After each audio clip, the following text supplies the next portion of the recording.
Hello everyone and welcome to my CBS Soaps official channel.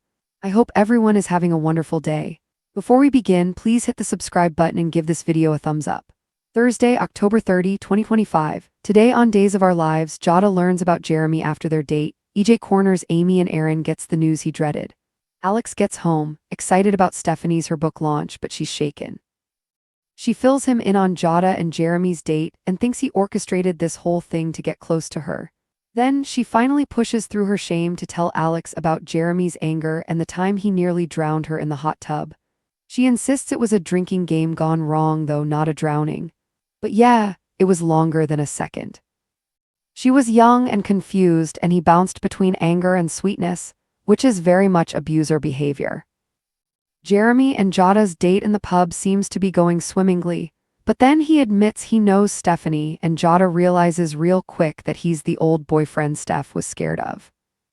She asks point blank what happened, but he just insists he's turned his life around. Jada in turn tells him about Bobby Everett. She's not okay with doing that again. Amy drops in at the DiMera mansion at EJ's summons. Well, no, she makes it clear she's not there because of that.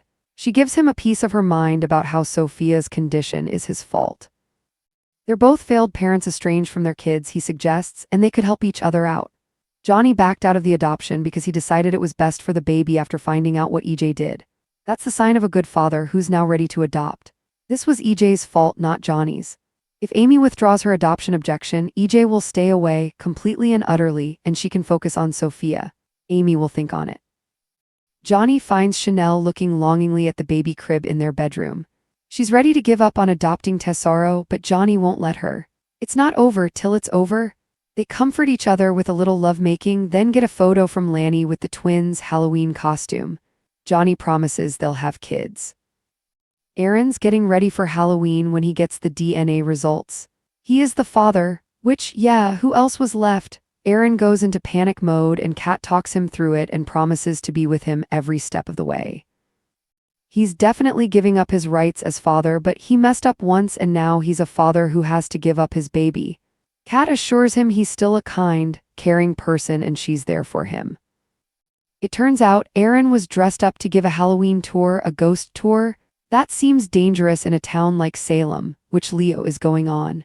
They realize in no time flat who the other person is, and Aaron confirms Tesoro is his. But then annoying jury guy Adam shows up, is excited to see Leo again, and stops the whole convo. Aaron starts the tour with a tale about the naked alien pair who crash-landed on 4th of July, which, as you know, is Cassie and Rex's bizarre origin, and mentions the cruise, which had a lot of deception, but the guy wants to hear about the serial killers and devil possessions. So he revolts and leads everyone away to the DiMera mansion. He wants to check out the mausoleum, but Leo points out Stefano's not in there. His body was never found. After some spooky noises, they all race out of there. Jada rushes to Alex and Stephanie's to say she ended it with Jeremy, and they tell her they think Jeremy targeted her. The match wasn't an accident. She's stunned. Stephanie then tells Jada what she told Alex, and the two promise they're watching Jeremy like a hawk from now on. Out in the square, Jeremy's facade drops and he slams a pumpkin on the ground, furious. EJ and Kat run into each other in the square and she opens up about Aaron finding out he was the father of Sophia's baby. Oh, is that so? He asks for a favor. Can Aaron sign over his parental rights? Stephanie finds Jeremy in the hallway when she gets home. She demands to know what he's doing there, then is horrified when Jada walks out to meet her date. They connected on a dating app. Steph gets a call and the two are gone before she can return. Thursday, October 30, 2025. Today on Days of Our Lives, secrets explode, old wounds reopen, and Salem celebrates Halloween in only the way days can, with ghosts, grudges, and heartbreak. Jada learns who Jeremy really is after their date. EJ corners Amy with a shocking offer, and Aaron gets the devastating news he's dreaded for weeks. Alex unlocks the front door, his grin wide as he calls out, "Honey, I'm home." His voice bounces off the walls as he sets a small bag of Halloween treats on the counter, one of them shaped like a little pumpkin, because he knows how much Stephanie loves festive things. "Steph, you're not still freaking out about your book launch, are you?" He jokes lightly, expecting to find her in the living room surrounded by notes, coffee, and chaos. Instead, Stephanie is sitting quietly on the couch, her face pale and her eyes wet. The sight makes Alex's grin drop instantly. "Hey," he says softly, crossing the room in a few quick strides. "What happened?" She shakes her head, brushing at a tear before it falls. "Nothing, I'm fine, just it's been a weird day." Alex kneels in front of her, searching her face. "Weird how?" Stephanie looks away, then forces herself to meet his gaze. "Jada went out on a date with Jeremy."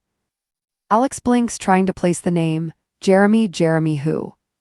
She hesitates. "Jeremy, my ex, the one I told you about, the one I used to date in college." Realization dawns on his face. That Jeremy. She nods, and the tremor in her voice betrays the storm inside her. "The one who," she can't finish the sentence. Alex takes her hand gently. "Hey, you don't have to." "No, I do," her voice cracks. "I have to finally say it out loud. That guy, he almost drowned me once." Alex's eyes go wide. "He what?" Stephanie swallows hard, her voice shaking. "We were young, stupid, we'd been drinking. He said it was a game, a joke, but the way he held me under, it wasn't playful. It was angry. He told me afterward that I was overreacting, that it was my fault for teasing him." Alex feels a surge of anger so fierce he nearly rises to his feet. "Steph." She squeezes his hand tighter. "Please, don't make this about revenge. I need to face it. Jada doesn't know who he really is, and I didn't want to say anything until I was sure. But if he's back, if he's trying to use her to get close to me, then we'll stop him," Alex says firmly. "Together." Stephanie nods, but her eyes drift toward the window. The Halloween decorations outside flicker with orange light, shadows moving across the glass. "I thought I left those ghosts behind," she whispers. Alex cups her cheek. "Then we'll make sure they never come back." Laughter bubbles up from the corner booth where Jada and Jeremy sit, a pair that, on the surface, seem perfectly matched. Jeremy is charming, articulate, and just a little mysterious.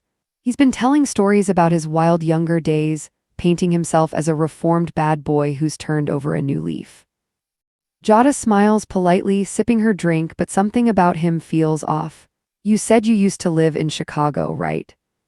He nods. "Yeah, spent a few years there. Ran into some old friends from college, Stephanie Johnson, maybe you've heard of her." Jada freezes mid-sip, the glass hovering just below her lips. Her mind flashes to Stephanie's earlier hesitation when she mentioned Jeremy's name.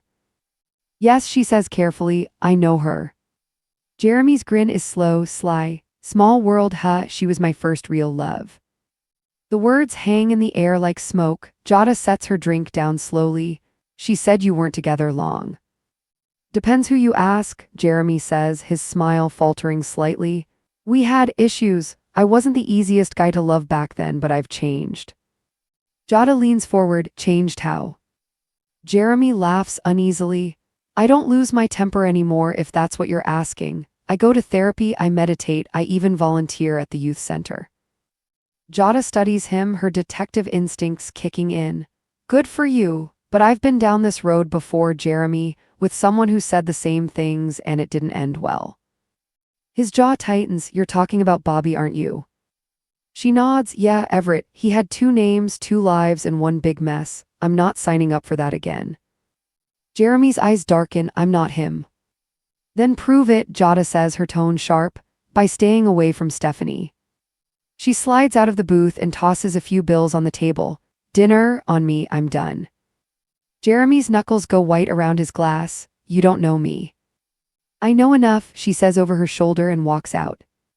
Amy storms through the grand entrance, slamming the door behind her. EJ DiMera is waiting in the parlor, holding a glass of brandy and his trademark smirk. "You summon me," she says icily. "Well, I'm here, say what you have to say, then I'm gone." EJ swirls his drink. "Always such fire, Amy, no wonder Sophia, such a handful." Her eyes flash. "Don't you dare talk about my daughter, she's in the hospital because of you." EJ's tone cools. "We're both parents who have made mistakes, we've both lost the trust of our children. Perhaps instead of fighting we could help each other," she interrupts, scoffing. "You think I'd ever align myself with you again?" He takes a slow sip. Johnny backed out of the adoption, said it was best for the baby. That's what a good father does, he puts the child first. It's a shame, though. You could have your family and I could stay far, far away. All it takes is you withdrawing your objection. Amy's jaw clenches. So you're offering to disappear. EJ nods, completely, no interference, no power plays, nothing. I'll sign whatever you need me to. Amy hesitates, and if I say no? His smile fades, then you'll be seeing a lot more of me. She exhales shakily, I'll think about it. As she leaves, her heels click sharply on the marble floor. EJ watches her go, the faintest glimmer of satisfaction in his eyes. In their cozy bedroom, Chanel stands by the crib, the one she and Johnny bought months ago, back when they still had hope of adopting baby Tesoro.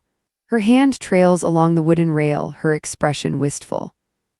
Johnny enters quietly, watching her for a long moment before saying, You're thinking about her again.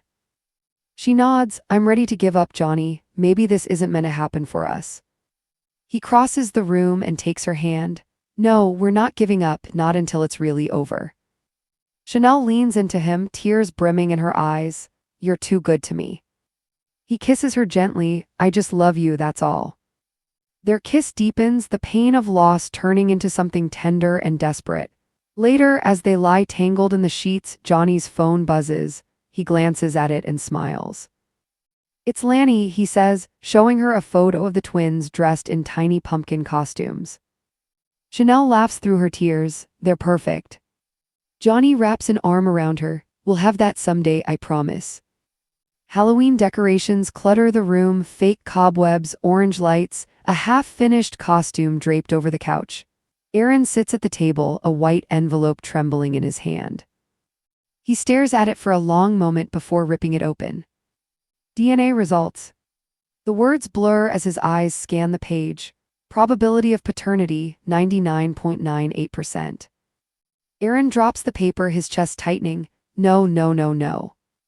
Kat, dressed in her witch costume, walks in. Hey, the tour, about to start, you ready? She freezes when she sees his face. Aaron, what happened? He holds up the paper with shaking hands. It's me, Kat, I'm the father. Her eyes widen. Oh, Aaron. He starts packing, running his hands through his hair. I can't do this. I'm not ready to be a dad. I don't even know how to be one. I was just trying to help, to do the right thing. Kat grabs his arm. Breathe, it's okay, you're not alone in this. He laughs bitterly.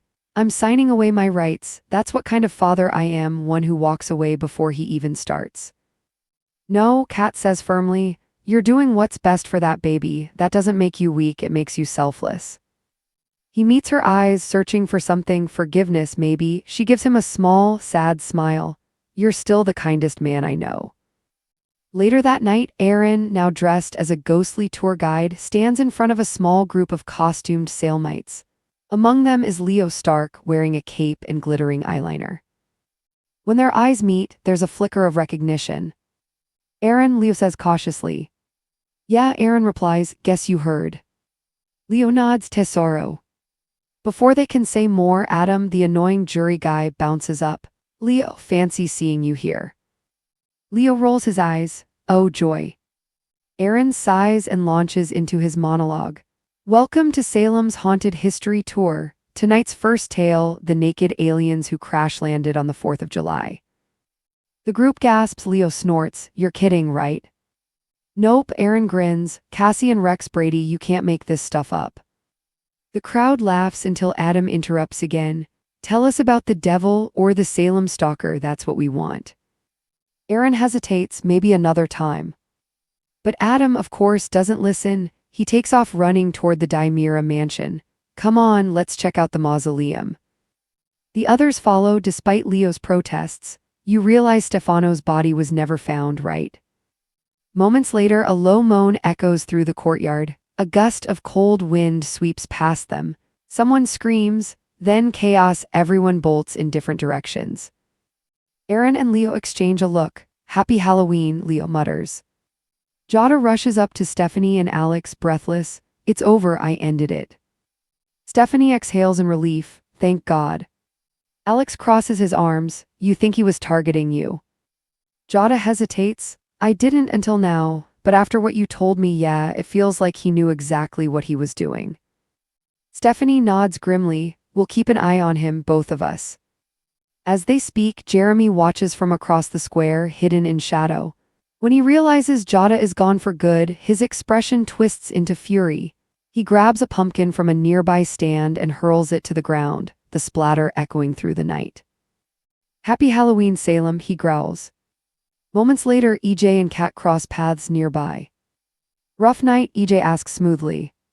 Kat sighs. "Aaron found out he's the father. He's not handling it well." EJ raises an eyebrow. "Is that so?" His mind already turning. "Perhaps there's a way for him to make things right and for me to fix a problem of my own. Would you convince him to sign over his rights?" Kat stares at him. "Why?" EJ smiles faintly. "Let's just say, sometimes doing the wrong thing feels right for the right price." Back at the apartment, Stephanie returns home, exhausted but trying to breathe again. The hallway lights flicker. She freezes.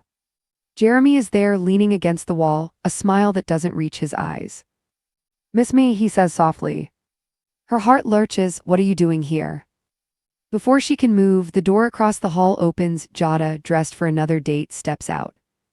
"Oh," she says awkwardly, "you two know each other." Stephanie's stomach drops. Jeremy smiles. "Yeah, we go way back." Stephanie's phone rings, breaking the tension, and by the time she answers and looks back up, they're gone.